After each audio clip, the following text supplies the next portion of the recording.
पुंडलिक वरदा हरिविठ्ठल श्री ज्ञानदेव तुकाराम ज्ञानेश्वर महाराज की जय। तुकाराम महाराज की जय। सद्गुरु देहुकर माऊली महाराज की जय। देवगुज सांगे पंढरी सिया रे, देवगुज सांगे पंढरी सिया रे, प्रेमे चित्ती घ्या रे नाम माझे, प्रेम चित्ती घ्या रे नाम माझे, काया वाचा मने दृढ धरा जीवे, काया वाचा मने दृढ धरा जीवे, सर्व मी चालवे भारत्यांचा,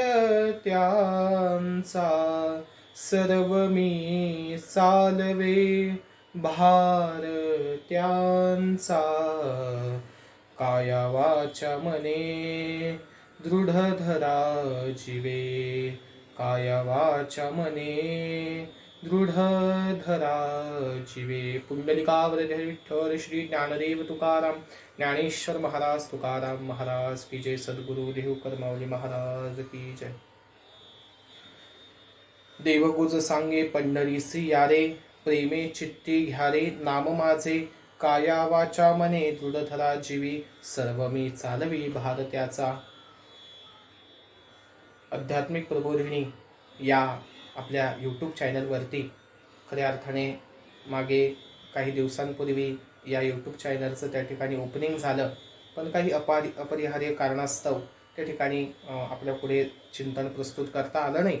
पण खऱ्या अर्थाने आज एक वारीचाही महापर्व काळ आहे, महायोग आहे, आणि या महायोगामध्ये या महापर्व काळाच्या अनुषंगाने या आध्यात्मिक प्रबोधिनी या आपल्या यूट्यूब चॅनलच्या माध्यमातून भगवंताच्या अंतःकरणामध्ये वारीविषयी असणारी जी भावना आहे, पंढरी क्षेत्रावरती जी साधू संतांची येण्याची भूमिका आहे, ही भगवंताची असणारी आपली आंतरिक भावना भगवंत नामदेवरायांपाशी या अभंगाच्या माध्यमातून प्रगट करताय।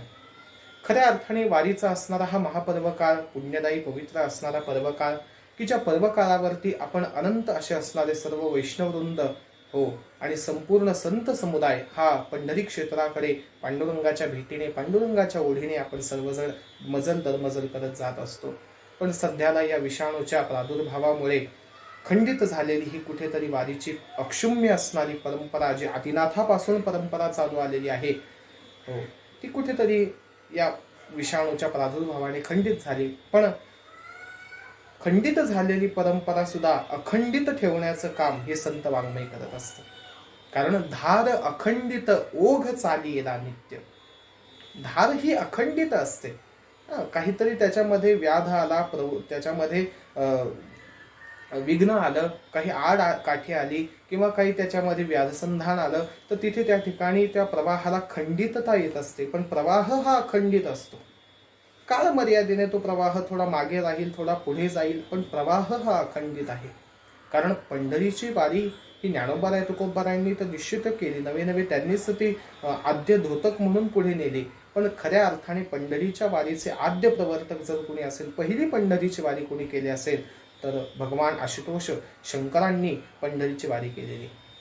आणि ही पंढरीची वारी ही खऱ्या अर्थाने जन्मजन्मांतरीच्या आपल्या जीवनातल्या महत्पुण्याचा कुठेतरी त्या ठिकाणी झालेला संचय म्हणून ही पंढरीची वारी आपल्याला घडत असते। नाथ महाराज तर सांगतात, जन्मांतरीची पुण्य राशी त्याची वारी पंढरी आहे। ज्याला खऱ्या अर्थाने जन्मजन्मांतरीचं पुण्य ज्याच्याकडे साठलं गेलं, त्याला पंढरीची वारी घडते। आणि खऱ्या अर्थाने आपल्या जीवनामध्ये हा महत भाग्याचा महत पुण्याचा भाग आहे की जे वैष्णववृंद वारकरी जे पंढरीची वारी करत असतील, नियमाने वारी करत असतील, या सगळ्यांच्या जीवनामध्ये हा आलेला काळ, हा आलेली ही घटना ही अत्यंत त्या ठिकाणी क्लेशदायक आहे। पण कुठेतरी संत वाङ्मयाचा आधार घेऊन साधू संतांच्या विचाराने आपण या ठिकाणी जर याही परिस्थितीला सामोरे गेलो, कारण सगळ्या परिस्थितीतून जो पुढे जात असतो त्याला खऱ्या अर्थाने वारकरी म्हणत असतात। कारण प्रत्येक आलेली परिस्थिती ही कुठेतरी आपल्या स्थितीमध्ये परिवर्तन करत असते, यासाठी तर परिस्थिती भगवंत निर्माण करतात। नवे नवे स्थितीत परिवर्तन करतो असं म्हणण्यापेक्षा आपली स्थिती किती स्थिर आहे हे भगवंत पाहत असतो. खऱ्या अर्थाने आपल्या जीवनामध्ये स्थिती, स्थित्यंतर हा जो शब्द आहे, स्थित्यंतर काय येत जातात, कारण आपल्या जीवनातली स्थिरता भगवंत त्या स्थित्यंतराच्या माध्यमातून पाहत असतो. ज्ञानोबारायांच्या जीवनामध्ये, तुकोबारायांच्या जीवनामध्ये, अन्य अन्य संतो संतांच्या जीवनामध्ये अशी स्थित्यंतर भरपूर आपल्याला पाहायला मिळाली. ज्ञानोबारायांच्या जीवनामध्ये केवढे मोठे स्थित्यंतर आली. आईवडिलांनी देहंत प्रायश्चित्त घेतलं, गावातल्या ब्राह्मणांनी त्या ठिकाणी धर्मामध्ये घेतलं नाही, मुंजीचा अधिकार दिला नाही, वगैरे वगैरे आपल्या सर्वांना माहिती आहे. तुकोबारायांच्या जीवनामध्ये किती त्या ठिकाणी प्रतिकूल परिस्थिती निर्माण झाली. नाथबाबांच्या जीवनामध्ये परिस्थिती तशी निर्माण झाली, गोरोबा काकांच्या जीवनात झाली, सावताबांच्या झाली, आदी साधू संतांच्या जीवनामध्ये ही जी प्रतिकूलता निर्माण झालेली आहे, ही कुठेतरी त्यांच्या जीवनातली अनुकूलता किती स्थिर आहे हे पाहण्यासाठी प्रतिकूलता आहे. सांगण्याचा उद्देश एवढाच की खऱ्या अर्थाने ही जी वारीची त्या ठिकाणी झालेली खंडितता आहे ही भरून काढण्यासाठी हे जे संत वाङ्मय आहे हाच आपल्याला सगळ्यात मोठा आणि उत्तम असा आधार आहे.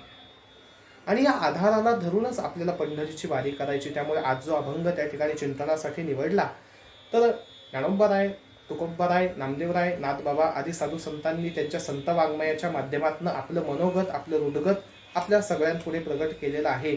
तर याच संत वाङ्मयाचा आधार घेऊन आज भगवंत नामदेवरायांशी एक आंतरिक हितगुजाचा संवाद करत आहेत. तो संवाद आज मी या ठिकाणी तुमच्यासमोर या पहिल्याच प्रवचन सत्रामध्ये प्रस्तुत करणार आहे. खऱ्या अर्थाने नामदेवरायांचा हा अभंग आहे, पण खऱ्या अर्थाने हे नामदेवरायांचं नाव जरी त्या ठिकाणी असलं तरी हे मनोगत भगवंताने नामदेवरायांशी संवादित केलेला आहे. हा अभंग जो आहे हा संवाद आहे, आणि हा संवाद भगवंताने भक्ताशी, भगवंताने संताशी, भगवंताने नामदेवरायांशी केलेला संवाद आहे, की ज्या संवादाच्या माध्यमातून नामदेवरायांशी भगवंताने असणारं आपलं अतूट असणारं ऋणानुबंधाचं नातं प्रगट केलेलं आहे. भगवंत त्या ठिकाणी नामदेवरायांना सांगतात, देवगुज सांगे पंढरी सिया रे, देवगुज सांगे पंढरी सिया रे, प्रेमे चित्ती घ्या रे नाम माझे, काया वाचा मने दृढ धरा जीवी, सर्व मी चालवी भारत्याचा, देवगुज सांगे पंढरी शिया रे. भगवंत नामदेवरायाशी संवाद करतायत. देवाला सुद्धा संवादाची आवश्यकता आहे. मानवी जीवनामध्ये माणसातला संवाद हा अत्यंत जितका आवश्यक आहे, तितका भक्ताचा भगवंताशी असणारा संवाद हाही तितका महत्वाचा आहे. मुळात ज्याने माणसाशी माणसाचा संवाद उत्तम प्रकारे साधला त्याला ईश्वराशी संवाद उत्तम साधता आला महाराज. कारण संत वाङ्मयाचा जो भाग आपल्याला पाहण्यात येतो, तो सगळ्या संतांनी जे आपली मनोगत आहेत, आपल्या मनोवृत्त्या आहेत, या भगवंताशी संवाद रूपाने साधलेल्या आहेत. पण देवाशी संवाद साधत असताना आधी या संत महात्म्यांनी समाजाशी संवाद साधला. समाजाशी, समाजातल्या परिस्थितीशी संतांनी संवाद साधला, आणि संवाद साधून त्यातली प्रतिकूलता आणि अनुकूलता पाहून संत महात्म्यांनी या संवादाचं रूपांतर आपल्या संत वाङ्मयाच्या आधारातून केलेलं आहे. म्हणून भगवंताने नामदेवरायांशी एक आंतरिक संवाद साधला. संवादाचे वेगवेगळे प्रकार आहेत. खऱ्या अर्थाने संवाद हा विसंवादही होतो, संवाद हा वादही त्या ठिकाणी प्रगट होऊ शकतो, संवादातनं वादही होतो. पण आपल्या संत महात्म्यांनी आपल्याला सांगितलंय की करू आवडीने वाद, तुमच्या सुखाचा संवाद. आवडीने वाद करूया. वाद करण्याविषयी संत महात्म्यांचा नकार नाहीये, पण त्या वादामध्ये सुद्धा कुठेतरी सुखाचा संवाद बाहेर निघाला पाहिजे, असा वाद असावा. जनाबाईंनी भगवंताशी वाद घातला नाही का, पण त्या वादातनं सुद्धा भगवंत सुद्धा विटेवरती डोलत होते. भगवंत सुद्धा प्रेमाने आनंदाने आपली मान डोलवून जनाबाईचे तो असणारा वाद संवाद रूपाने स्वीकारला ना. अरे अरे विठ्या मूळ मायेच्या कारट्या असं म्हणणारी काही जनाबाईंनी वेदाची रुचा म्हटल्या नव्हत्या. भगवंताशी वाद घालायला रावळामध्ये जनाबाई गेलेल्या आहेत, पण तरी सुद्धा भगवंताने तो वाद न समजता तो जनाबाईशी आपला चाललेला संवाद आहे या भूमिकेतनं तो ऐकला, आणि देवाला खऱ्या अर्थाने तो अत्यंतिक आवडला. असा भाव भगवंताच्या अंतःकरणामध्ये प्रगट झाल्यामुळे भगवंताने निश्चितपणे हा जो आपला एक भाग आहे, हा संत वाङ्मयाचा भाग हा भगवंताने आपल्यासमोर प्रगट केलेला आहे. आणि म्हणून खऱ्या अर्थाने भगवंताने नामदेवरायांशी हितगुज साधलेलं आहे. देव गुज सांगे पंढरीसी यारे. भगवंत नामदेवरायांशी संवाद करत आहेत. एके दिवशी प्रसंग असा आला की रावळामध्ये भगवंत आणि नामदेवराय त्या ठिकाणी चंद्रभागेच्या तटावरती फिरत आहेत. हो, तुम्ही म्हणाल खरं भगवंत नामदेवरायांसोबत असे फिरत होते का? तर संतांची तशी प्रमाणं आहेत की नामदेवरायांसोबत पांडुरंग परमात्मा चंद्रभागेच्या वाळवंटामध्ये रावळामध्ये भगवंत नामदेवरायांच्या सोबत हातात हात घालून फिरत होते. खरं सांगू, नको त्यांच्या हातात हात घालून कुठे नको त्या ठिकाणी फिरण्यापेक्षा साधू संतांच्या विचारांच्या हातामध्ये हात घालून जर आपण आपल्या जीवनाची मार्गक्रमित वाट केली तर निश्चितपणे आपलं जीवन सुद्धा सुखद आणि मंगलमय होऊ शकतं. नाहीतर हातात हात घालून चालणारे समाजात भरपूर आपल्याला पाहायला मिळतात, पण कधी तो हात हातात घातलेला गळ्यापर्यंत जाईल हे सांगता येत नाही महाराज. म्हणून आपल्या जीवनामध्ये कुणाचा हात आपल्या पाठीवरती असावा, कुणाचा हात आपल्या हातामध्ये असावा हे सुद्धा संत वाङ्मय आपल्याला शिकवतं. भगवंत हातात हात घालून नामदेवरायांचे चाललेले आहेत आणि भगवंत असे चालत असताना, असे जात असताना नामदेवरायांशी भगवंतांनी संवाद करायला सुरुवात केली. नामदेवरायाला भगवंत सांगतायत की नामदेवा, खऱ्या अर्थाने बाबा माझ्या अंतःकरणातलं एक गुज मला तुला सांगायचंय, एक गुज सांगायचं, एक गोष्ट माझ्या मनामध्ये जी बऱ्याच काळापासून माझ्या मनामध्ये ती येत आहे ती तुझ्यापाशी मला प्रतिपादित करायची. भगवंत असं म्हटल्यानंतर नामदेवराय म्हणले, देवा तुम्ही गुज सांगणार आहात हे माझ्या जीवनातलं परम भाग्य आहे की मला त्या योग्यतेचं तुम्ही समजलेलं आहे, मला त्या पात्रतेचं समजलं. निश्चितपणे तुम्ही मला ते सांगू शकता हो की मी ते स्वतःचं बृहद भाग्य म्हणून समजेल. महाराज नामदेवरायांनाच म्हणजे संतांनाच भगवंत गुज का सांगत असतात? नाथ महाराजांचं एक प्रमाण आहे हो की गुज बोलावे संतापाशी.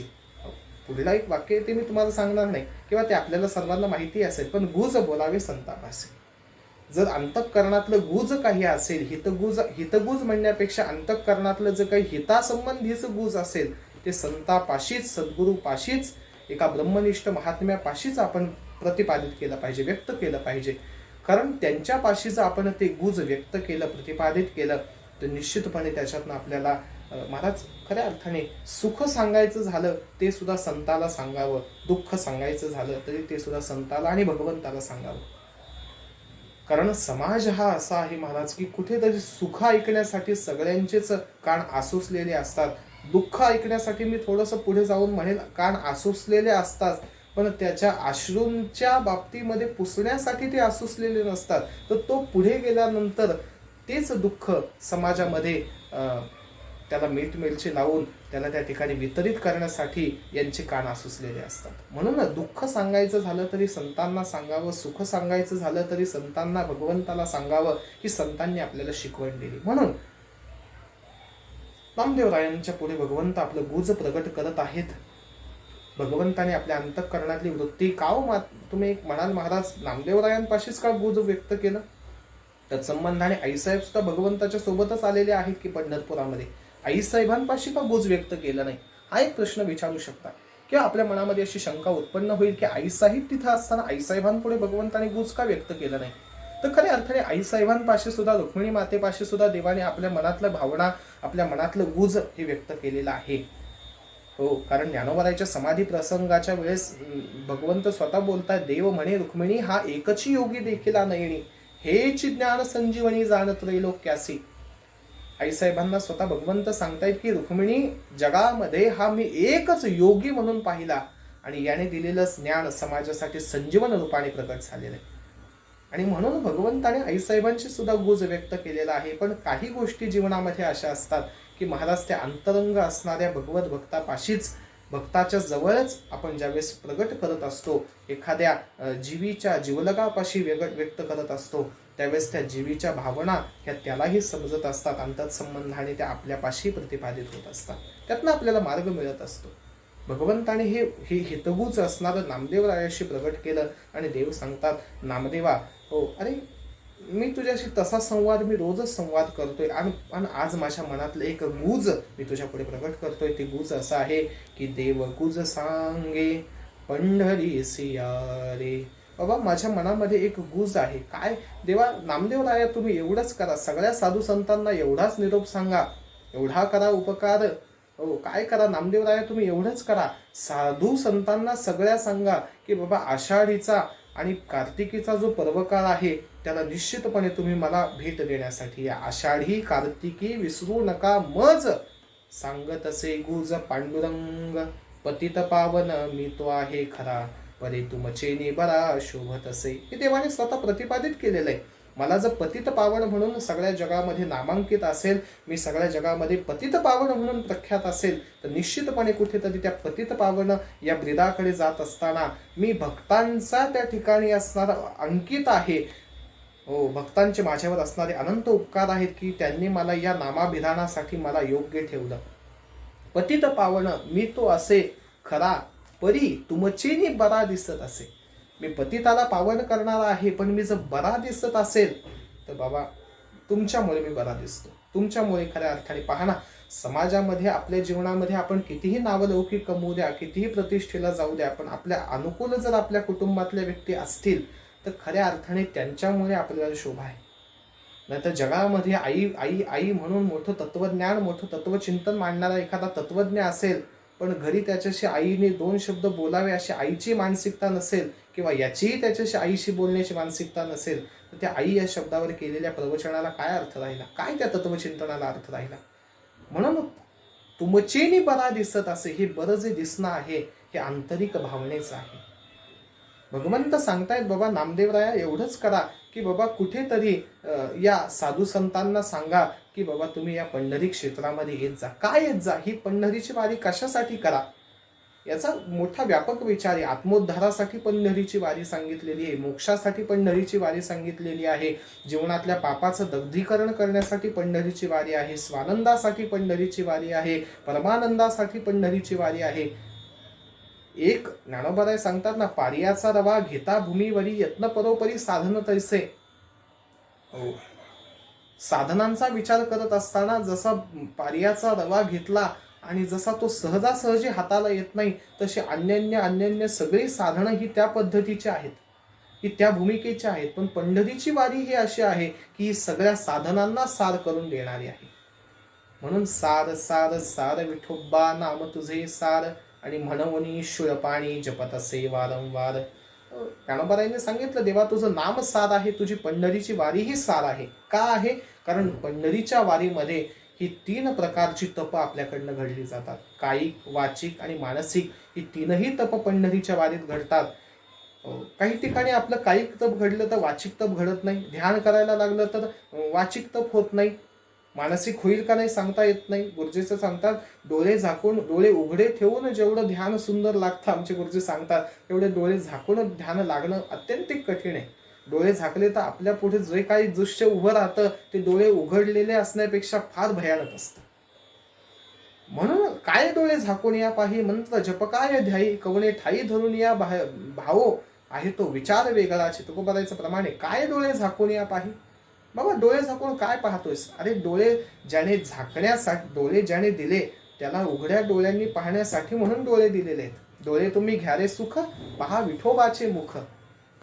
तुम्ही ऐका रे कान, माझ्या विठोबाचे गुण, मना तेथे धाव घेई, राही विठोबाचे पायी. असं जर संत महात्मे सांगत असतील तर नको त्या नाना साधनांच्या मागे लागण्यापेक्षा जे योग्य सुमार्गाचं साधन आहे ते पंढरीच्या वारीने आपल्याला प्राप्त करून दिलं. आणि म्हणून खऱ्या अर्थाने देवाने सुद्धा भगवंताने नामदेवरायांना हे गुज सांगितलं की बाबा नामया एवढंच कर, सगळ्या संतांना एवढंच सांग की बाबा पंढरीच्या वारीला येत चला, वर्षाकाठी मला तुम्ही या 2 पर्वकाळाला भेट देण्यासाठी येत चला. याच्यात नामदेवरायांची भगवंताची भूमिका एवढीच आहे की ही भक्त माझ्याकडे येऊन माझा नामाचा गजर करतात, माझ्या नामाचा प्रचार प्रसार करतात, यातनं देवाला गर्व आहे असं काही नाही, तो एक भाग आहेच.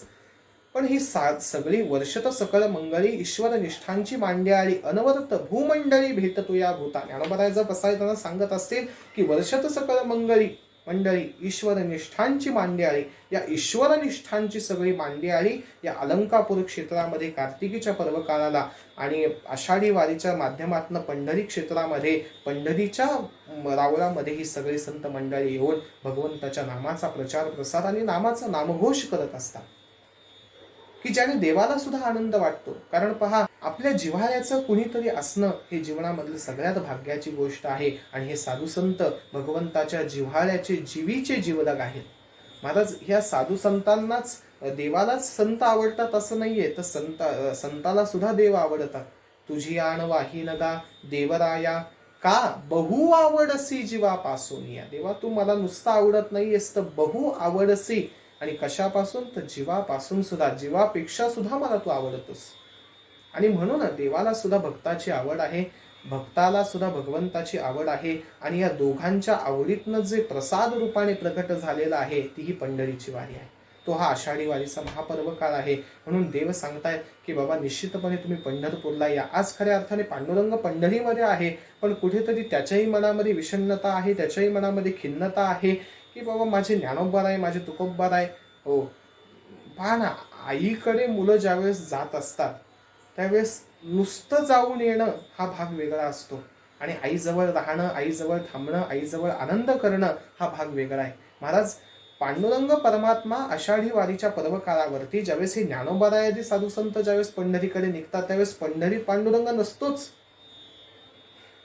पंढरीमध्ये पांडुरंग नाहीये. ज्या दिवशी ज्ञानोबारायचं प्रस्थान, ज्या दिवशी मुक्ताबाईचं प्रस्थान, ज्या दिवशी तुकोबारायांचं, या साधू संतांचं प्रस्थान होतं, या प्रस्थानाच्या माध्यमाला भगवंत पंढरीत त्या दिवसापासून नसतो. तो अलंकापुराला, तो देहूला, हो, तो त्या ठिकाणी तेरला, तो त्या ठिकाणी त्र्यंबकेश्वरला या सगळ्या साधू संतांना घेण्यासाठी म्हणून आलेला असतो. आणि या सगळ्या साधू संतांसोबत सोबत भगवंत पंढरीला जात असतो. ऐसा ऐसा देव सांगा कोठे, असं एक संतांचं प्रमाण आहे. ऐसा नाम घोष ऐसी चंद्रभागा, ऐसे भीमा तीर, ऐसा विटेवर देव कुठे.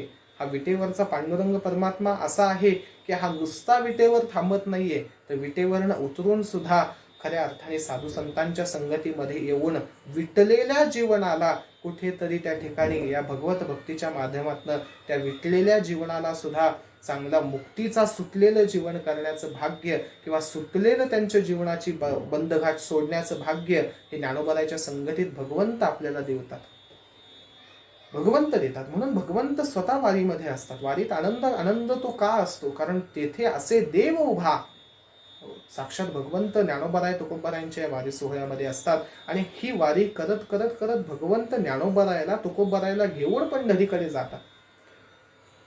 आईकडे मुलगी जाते त्यावेळेस वरवरकरी जाणे, एक दिवस गेली किंवा 1-2 तासासाठी गेली आणि जाऊन आली, तर तो भाग वेगळा आहे. पण जर ती तिथे आरामात राहिली, आनंदात राहिली, समाधानामध्ये राहिली, तर आईला सुद्धा आनंद आहे, मुलीला सुद्धा आनंद आहे. आणि वारी पंढरीची तशीच आहे महाराज, की जी समाधानाने आणि स्थिरतेने केली जाते, ती खऱ्या अर्थाने पंढरीची वारी आहे.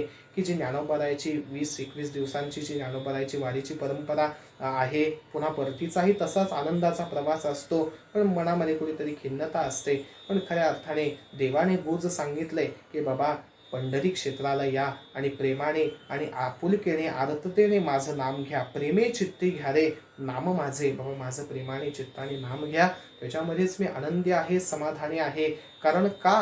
काया वाचा मने दृढ धरा जीवी, सर्व मी चालवी भारताचा. मला जर काया वाचा मनाने तुम्ही अंतःकरणात दृढ धरलं, अंतःकरणात मला पक्क केलं, तर मी निश्चितपणे तुमचा सर्व काही असणारा भार योगक्षेम वहाम्यम, भगवंत सांगतात त्या पद्धतीने तुमचा सगळा योगक्षेम वाहून नेईल. आणि म्हणून वारीचा असणारा हा महापर्व काळ, आणि या महापर्व काळावरती खऱ्या अर्थाने असणारी आज आपली ही पहिलीच प्रवचनरूपी सेवा, प्रवचनरूपी हे पहिलं सत्र आपल्या या आध्यात्मिक प्रबोधिनी या यूट्यूब चॅनलच्या माध्यमातून तुमच्या पुढे मला ही सेवा करण्याची संधी प्राप्त झालेली आहे. तर निश्चितपणे आपण आपल्याला नवीन भगवत चिंतन, आपल्याशी भगवत संवाद मला साधायचा आहे, तर आपलं हे यूट्यूब चॅनल तुम्ही सबस्क्राईब करा, लाईक करा, आणि अवश्य आध्यात्मिक प्रबोधिनी या यूट्यूब चॅनलवरती आपण लाईक आणि सबस्क्राईब करून नवनवीन भगवत चिंतन मी आपल्यापुढे भगवत संवाद प्रस्तुत करण्याचा प्रयत्न करेन. त्याच पद्धतीने आपण आपल्या कमेंट्ससुद्धा या माध्यमातून मला कळवल्या तर नवनवीन मलाही मार्गदर्शन निश्चितपणे आपल्याकडून मिळेल, आणि नवनवीन भगवत चिंतनांचा आस्वाद हा मलाही घेता येईल, आणि तत्संबंधाने आपल्यालाही त्या ठिकाणी घेता येईल. तर निश्चितपणे देवगुज सांगे पंढरीसी यारे, आणि प्रेमे चित्ती घ्या रे नाम माझे. आज हा आपला विषय भगवंताच्या वारीच्या संबंधाचा होता. तर थोडंसं गुरुवरी गुरुजींच्या आशीर्वादाने, पांडुरंगाच्या कृपेने हे भगवत संवादाचं कार्य तुमच्या पुढे करण्याचा योग आला. तर निश्चितपणे झालेली ही सेवा ज्ञानोबाराय तुकोबारायच्या चरणी अर्पण करतो आणि वाणीला विराम देतो. पुंडलिकावरधर विठ्ठल श्री ज्ञानदेव तुकाराम ज्ञानेश्वर महाराज की जय. तुकाराम महाराज की जय. विठ्ठल विठ्ठल विठ्ठल विठ्ठल विठ्ठल. रामकृष्ण हरी. श्री विठ्ठल.